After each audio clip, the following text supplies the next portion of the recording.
Writing a thesis. When we're writing a thesis, we have these contents of the thesis. First is the abstract, even though you write it at the end, but it comes at the beginning. Okay. It's 200 to 250 words. You write a short summary of what you have done. So an abstract is a very comprehensive summary of your whole thesis. You can only write it after you're very clear about your thesis in your own mind. Okay. You cannot write clearly until you are clear yourself.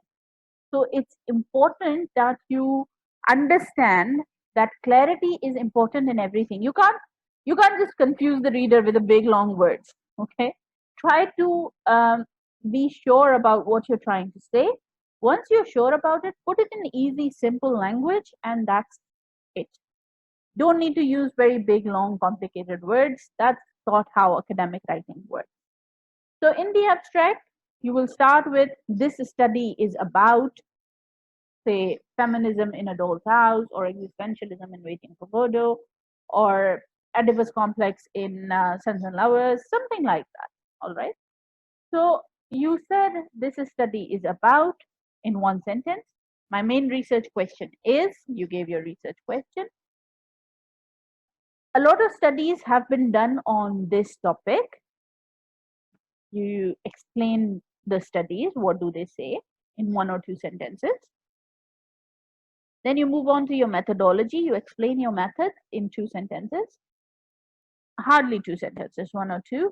Then you give your main arguments. So what are you arguing in your thesis? And then you give your recommendations. So in 8-9 sentences, 200 to 250 words, you have explained your whole thesis. It's a difficult job. It takes time, and you need to revise and rewrite and ask people to read it. If you're a keen researcher, you would do that. Okay. Then you write a table of contents, everything that is there with headings and page numbers. Then you give acknowledgments, dedications. People give that all the time in their thesis. People spend a lot of time on their thesis. They take help from a lot of people. So they want to show their gratitude through these acknowledgments. It's good to write them, but they're optional. They're not compulsory. Okay. Then your first chapter, the introduction, it's 800 to 1000 words. It includes background of your topic, a rationale of your topic. Why are you doing this research? How did you get interested in this research? What was your research question?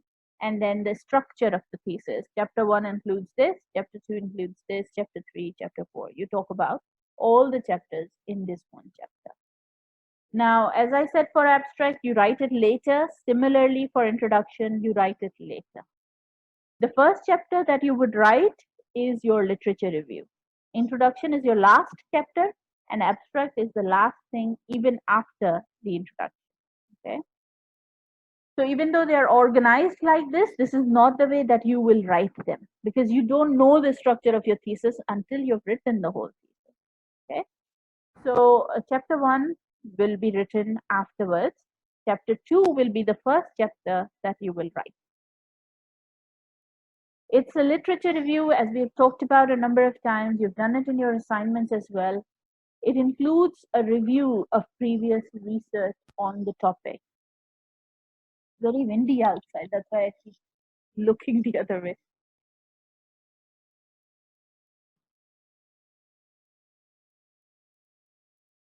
So you search about your topic, you find out what other people have done research on, and then you start writing about it. In 1500 words, you have to talk about everything that has been done on your topic. You can break it into sections. 3 to 4 sections is more than enough. Every chapter will have an introduction in which you will guide the reader to what is coming next, which we call signposting. And every chapter will have a conclusion, which will be the summary of the whole chapter. Okay. Sorry. Chapter 3 is methodology or framework. It's again 1500 words. It includes details of all methodological decisions in empirical research. So methodology chapter will be different for those of you who are doing empirical research as compared to those who are doing non-empirical research. If you're doing empirical research, you will talk about data collection tools, sampling decisions, data analysis techniques. In a non-empirical study, your methodology chapter will include,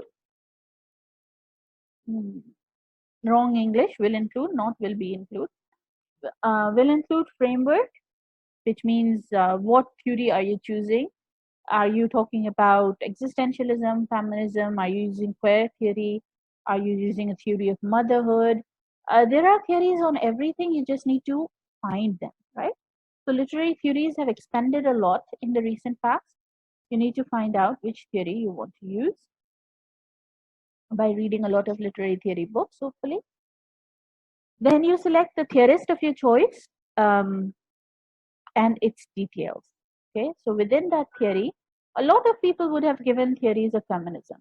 You need to select one of them. Okay, say for example, I use reader response theory in my research.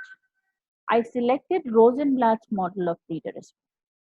Okay, you use reader response only when you're doing qualitative research, not when you're doing a textual research. I'm talking in a lower voice because my voice is getting very strained. I hope it's still audible to all of you.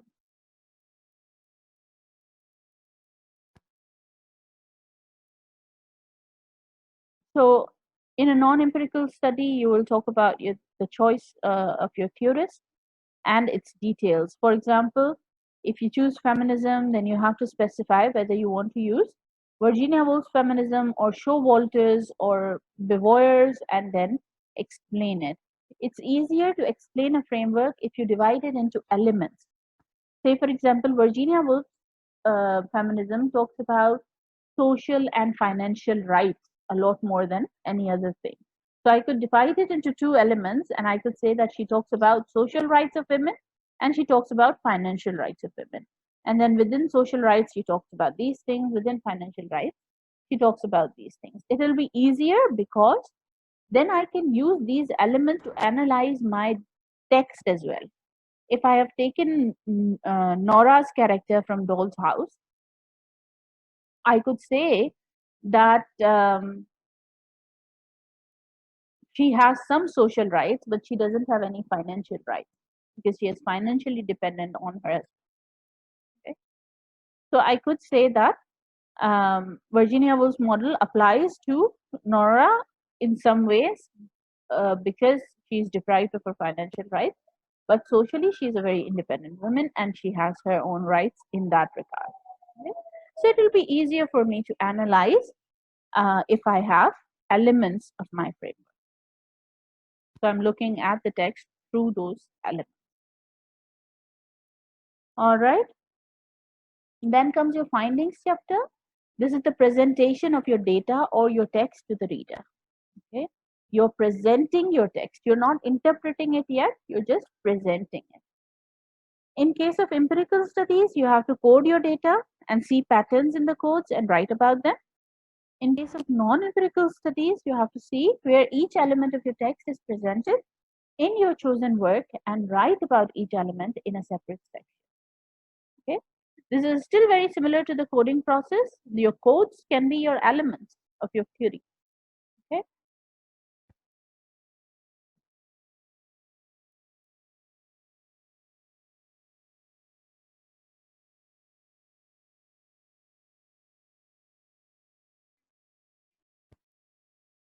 And then the last main chapter of your of the body of your thesis will be chapter 5, which is discussion. Again, 1500 words, interpretation of the analysis that you had given in chapter 4 with reference to your framework and literature. Okay, so you use your literature review here again and you discuss what your findings mean. So in the first chapter, you told your reader, this is what my findings say. In the second analysis chapter, that is discussion, you say, what do they mean in the light of the literature? Okay. So interpretation, your interpretation, connection to literature review, connection to framework, with references will come in the discussion. Chapter 6 is your conclusion. It's an 800-word summary of your thesis. You will summarize your whole thesis again here with few recommendations. Recommendations are suggestions.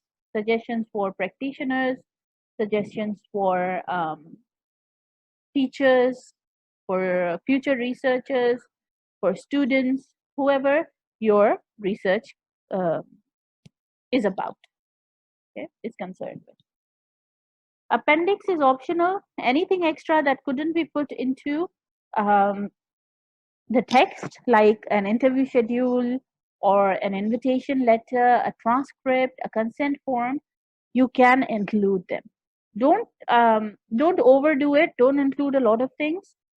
Just include one transcript. That's more than enough. I would never include a transcript, but sometimes supervisors would ask you to do it, and that's okay. Um, Interview schedules, I would always put them in the appendix. Consent forms, I'll put them in the appendix because I think that the reader should see that we took effort to formulate these documents which we used for our data collection. Okay. Now, you used references in methodology, you used references in literature review. These need to go in alphabetical order in a reference list at the end of your thesis. References and appendix do not count towards your word count. Your word count ends with conclusion chapter.